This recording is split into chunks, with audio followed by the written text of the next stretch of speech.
റമദാൻ വിട പറയാൻ പോവുകയാണ്. പരിശുദ്ധ റമദാൻ. ആ വിട പറയാൻ പോകുന്ന റമദാനിന്റെ ഒടുക്കത്തെ പത്തിലാണ് ഈ ലൈലത്തുൽ ഖദ്ർ. ലൈലത്തുൽ ഖദ്രി ഖൈറും മിൻ അൽഫി ശഹർ. 1000 മാസങ്ങളേക്കാൾ ഖൈറായതാണ് ഈ ലൈലത്തുൽ ഖദ്ർ. 1000 മാസങ്ങളേക്കാൾ ഖൈറായതാണ്. 3000 രാവും 3000 പകലും എടുക്കുന്ന ഇബാദത്തിന്റെ പ്രതിഫലം ഒറ്റ രാവ് കൊണ്ട് വാരിക്കൂട്ടണോ? ഈ രാവിൽ ഇബാദത്ത് ചെയ്യുക, ഈ രാവിൽ ഇബാദത്ത് ചെയ്യുക. 80 കൊല്ലം ഒരു മനുഷ്യന്റെ ആയുസ് ഒരു പക്ഷേ 80 കൊല്ലം ഉണ്ടാകാൻ പ്രയാസമാണ്. ഇന്ത്യൻ ആവറേജ് ഏജ് 60 വയസ്സാണ് ഒരു ഇന്ത്യക്കാരന്റെ ശരാശരി ആയുസ്. പക്ഷേ 80 കൊല്ലത്തെ ഇബാദത്തെടുത്ത പ്രതിഫലം ഒറ്റ രാവ് കൊണ്ട് ലഭിക്കണമോ? ഈ പരിശുദ്ധമായ രാവ് കൊണ്ട് നേടുക. ലൈലത്തുൽ ഖദ്രി ഖൈറും മിൻ അൽഫി ശഹർ. 1000 മാസങ്ങളേക്കാൾ ഖൈറായതാണ് ഈ ലൈലത്തുൽ ഖദ്ർ. അത് വളരെയേറെ പുണ്യമായ രാവാണ്, പവിത്രമായ രാവാണ്. അള്ളാഹുവിൻ്റെ അനുഗ്രഹങ്ങൾ ചൊരിഞ്ഞു വരുന്ന രാവാണ്. പക്ഷേ ലൈലത്തുൽ ഖദ്ർ വരുമ്പോൾ സന്തോഷം നമ്മുടെ മനസ്സിൽ ഉണ്ടാകുന്നു. എന്നാണ് ഈ ലൈലത്തുൽ ഖദ്ർ? എന്താണ് ഈ ലൈലത്തുൽ ഖദ്ർ? ലൈലത്തുൽ ഖദ്രി ഖൈറും മിൻ അൽഫി ശഹർ. ഇന്നാ അൻസൽനാഹു ഫീ ലൈലത്തുൽ ഖദ്ർ. നാം ആ ഖുർആനിനെ ലൈലത്തുൽ ഖദ്റിലാണ് അവതരിപ്പിച്ചിട്ടുള്ളത്.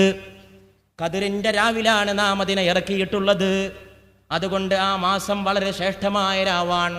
തനസ്സലുൽ മലായികതു വറൂഹ്. അന്ന് റൂഹും മലക്കുകളും ഇറങ്ങി വരും. റൂഹ് എന്ന് പറഞ്ഞാൽ മറ്റാരുമല്ല, ആമിന ബീവിയുടെ മുത്തുമോന്റെ നെറ്റിത്തടത്തിൽ വിയർപ്പ് തുള്ളികൾ സൃഷ്ടിച്ച റൂഹുൽ അമീൻ മലക്ക് ജിബ്രീൽ അലൈഹിസ്സലാം. ആ ജിബ്രീൽ ഇറങ്ങി വരുന്ന രാവാണ് ലൈലത്തുൽ ഖദ്ർ. അത് ഇന്ന് രാവിൽ കോട്ടക്കൽ കുറ്റിപ്പുറത്തെ ചെനക്കലെ പാറപ്പുറത്തിറങ്ങുമോ? ജിബ്രീലിന്റെ ചിറകടി കൊണ്ട് എൻ്റെ സഹോദരങ്ങളെ നിങ്ങളുടെ കൽബുകൾ തഖ്വയുടെ പൂക്കളെ വിരിയിച്ചെടുക്കുമോ? അള്ളാഹുവിനെ മാത്രം അറിയുന്ന അജ്ഞാതമായ നിഗൂഢതകളാണ്. ആർക്ക് പറയാൻ കഴിയും അങ്ങനെ സംഭവിക്കുമോ എന്ന്? റബ്ബിന്റെ അനുഗ്രഹം ജിബ്രീലിന്റെ ചിറകേറി വരുന്ന രാവാണ് ലൈലത്തുൽ ഖദ്ർ എന്ന് പറയുന്ന ഈ രാവ്. പരിശുദ്ധ റമളാനിന്റെ വിട പറയാൻ പോകുന്ന ഈ മനോഹരമായ രാവ്, ഒടുക്കത്തെ 10 നിങ്ങളതിനെ തിരയുക എന്നാണ് മുത്ത് നമ്മോട് പറഞ്ഞിട്ടുള്ളത്. ഇത് ഇന്ന രാത്രിയാണെന്ന് പറഞ്ഞിട്ടില്ല. 27 രാവ് എന്ന് കണിശായിട്ടൊന്നും പറയാൻ കഴിയില്ല. അതൊക്കെ കൗമുണ്ടാക്കിയതാണ്. ചില ഉലമാക്കന്മാരൊക്കെ അങ്ങനെ അഭിപ്രായം പറഞ്ഞിട്ടുണ്ട്. 27 രാവ് ആകാൻ സാധ്യതയുണ്ടെന്ന്, അത്രേ ഉള്ളൂ. 27 രാവ് തന്നെയാണ് ലൈലത്തുൽ ഖദ്ർ എന്ന് ഉറപ്പിച്ച് പറയാൻ ഒരു തെളിവും ദീനിലില്ല, ഖുർആനിലില്ല, ഹദീസിലില്ല. നമ്മുടെ മദ്ഹബിന്റെ ഇമാമായ ഷാഫി ഇമാമിന്റെ അഭിപ്രായത്തിൽ 21 രാവോ 23 രാവോ ആണ്. ആലോചിച്ച് നോക്കണം. ആ ഷാഫി ഇമാമിന്റെ മദ്ഹബിലാണ് നമ്മൾ. പക്ഷേ വേറെ കുറെ ഇമാമിയങ്ങളുടെ അഭിപ്രായത്തിൽ 27 രാവിന് കൂടുതൽ സാധ്യതയുണ്ടെന്ന് മാത്രം. ഇതെന്തിനാ രാത്രി അങ്ങനെ വ്യക്തമാക്കാതെ വെച്ചത്? അത് തന്നെ ഒരു രഹസ്യമാണ്. അത് വ്യക്തമായാൽ അന്ന് മനുഷ്യന്മാരെ ഇബാദത്തെടുത്തിട്ട് അതിന്റെ കൂലി ഒന്നിച്ചു കൊണ്ടുപോകും. വ്യക്തമാകാതിരുന്നാലോ ഏത് രാവും ആ രാവാകാൻ സാധ്യതയുണ്ട് എന്ന് മനസ്സിലാക്കിയിട്ട് കൂടുതൽ കൂടുതൽ ഇബാദത്തിലേക്ക് ഇറങ്ങി വരും. ഏത് രാവും ലൈലത്തുൽ ഖദ്ർ ഇന്ന ദിവസമാണെന്ന് എനിക്ക് ബോധ്യപ്പെട്ടാൽ ഞാൻ എന്താണ് ചെയ്യേണ്ടത് എന്നൊരു ഭാര്യ ഭർത്താവിനോട് ചോദിച്ചു. ഭാര്യ സാധാരണ ഭാര്യയല്ല, ആയിഷ ബീവിയാണ്. സിദ്ദീഖിന്റെ ഓമന മകളായ സയ്യിദത്തുന ആയിഷത്തു സിദ്ദീഖ റളിയല്ലാഹു തആല അൻഹ. ഭർത്താവ് അല്ലാഹുവിന്റെ റസൂലാണ്. ചന്ദ്രഗോളങ്ങൾ ചുറ്റിക്കറങ്ങി വന്ന ഭർത്താവിന്റെ കൂടെ കിടന്ന ആയിഷ ബീവിയെ നിങ്ങൾ എത്ര ഭാഗ്യവതിയാണ്.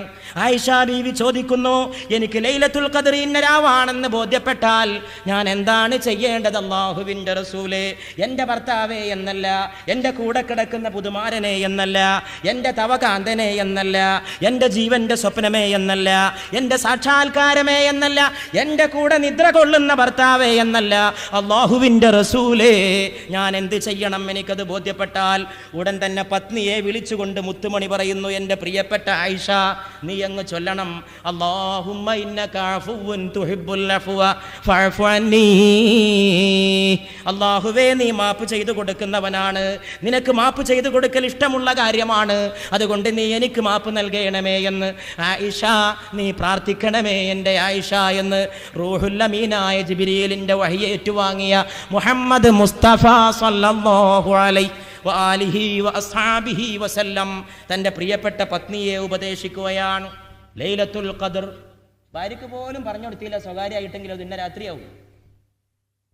ഒരു ദിവസം അള്ളാഹുവിൻ്റെ റസൂൽ പറഞ്ഞു, എനിക്കത് ഇന്ന രാത്രിയാന്ന് മനസ്സിലായി, ഇന്ന രാത്രിയാണ് ലൈലത്തുൽ ഖദ്ർ എന്ന് എനിക്ക് അള്ളാഹു അറിയിച്ചു തന്നു. ഞാനത് നിങ്ങൾക്ക് പറഞ്ഞു തരാൻ വേണ്ടി വരികയായിരുന്നു. പെട്ടെന്ന് രണ്ടാൾ തമ്മിൽ ശണ്ട കൂടുന്നത് ഞാൻ കണ്ടു. ശണ്ട കൂടുന്നത് കണ്ടപാടെ എൻ്റെ മനസ്സിൽ നിന്ന് അത് ഇന്ന രാത്രിയാണെന്ന വിജ്ഞാനം അള്ളാഹു ആകാശത്തിലേക്ക് ഉയർത്തിക്കളഞ്ഞു. മറന്നുപോയി. ഇന്ന രാത്രിയാണെന്ന് ആദ്യം അറിയിച്ചു തന്നു. രണ്ടാളും തമ്മിൽ തിരക്കുകളുണ്ടപ്പോൾ ആ വിജ്ഞാനം അള്ളാഹുവിനെ കൊണ്ടുപോയി. അതൊരു പക്ഷേ നിങ്ങൾക്ക് ഖൈറിനായിരിക്കുമെന്ന് മുഹമ്മദുർ റസൂലുള്ളാഹി സ്വല്ലല്ലാഹു അലൈഹി വആലിഹി വഅസ്ഹാബിഹി വസല്ലം. ലൈലത്തുൽ ഖദ്റിനെ പറ്റി ഒരുപാട് ഹദീസുകളുണ്ട്. ഞാൻ പറഞ്ഞാൽ ഒരു പക്ഷേ ഏതെങ്കിലുമൊക്കെ വിട്ടുപോകുമെന്ന് വിചാരിച്ചിട്ട് ഏതാനും ഹദീസുകൾ മാത്രം ഇവിടെ വായിച്ചു കേൾപ്പിക്കുന്നു. തബ്രാനി ഉദ്ധരിക്കുന്നു, ലൈലത്തുൽ ഖദ്ർ പ്രശാന്തമായ രാത്രിയിലാണ്. അല്ലാഹുവിൻ്റെ റസൂൽ പറയാണ്, രാത്രിക്കൊരു ശാന്തി ഉണ്ടാവും. ഉഷ്ണമോ ശൈത്യമോ കാറ്റോ മഴയോ ഇല്ലാത്ത രാത്രി. ചിന്തിക്കണം, ഞാൻ വ്യാഖ്യാനിക്കുന്നില്ല, നിങ്ങളൊക്കെ ബുദ്ധിയുള്ളവരാണ്. അന്ന് നക്ഷത്രങ്ങൾ എറിയപ്പെടുകയില്ല. ഉദയസൂര്യൻ രശ്മികളില്ലാതെ ഉദയം ചെയ്യുന്നത് ലൈലത്തുൽ ഖദ്റിൻ്റെ ലക്ഷണങ്ങളിൽ പെടുന്നതാണ്. നാളെ രാവിലെ സൂര്യോദയം പോയി നോക്കണം ബുദ്ധിയുള്ളവർ. തബറാനി രേഖപ്പെടുത്തിയ ഹദീസാണ്. വേറെ ഒരു ഹദീസിൽ സഹീഹ് ബുഖാരിയിൽ പറയുന്നു, അല്ലാഹുവിൻ്റെ റസൂൽ ലൈലത്തുൽ ഖദ്ർ റമദാൻ 27-നോ 29-നോ ആണ്. അത് വേറെ ഹദീസിൽ വേറെയും കാണും. വേറെ ഒരു ഹദീസിൽ ഇബ്നു മാജാ റഹ്മത്തുള്ളാഹി അലൈഹി റിപ്പോർട്ട് ചെയ്യുന്നു, ലൈലത്തുൽ ഖദ്ർ നഷ്ടപ്പെടുന്നത് നിർഭാഗ്യവാന്മാർക്കാണ്, നഷ്ടപ്പെടുന്നവർക്ക് സകലതും നഷ്ടപ്പെടും. വേറെ ഒരു ഹദീസ് സഹീഹ് ബുഖാരി തന്നെ ഉദ്ധരിക്കുന്നു, നിങ്ങളതിനെ റമദാൻ അവസാന 10-ലെ 9 ബാക്കിയുള്ളപ്പോൾ 7 ബാക്കിയുള്ളപ്പോൾ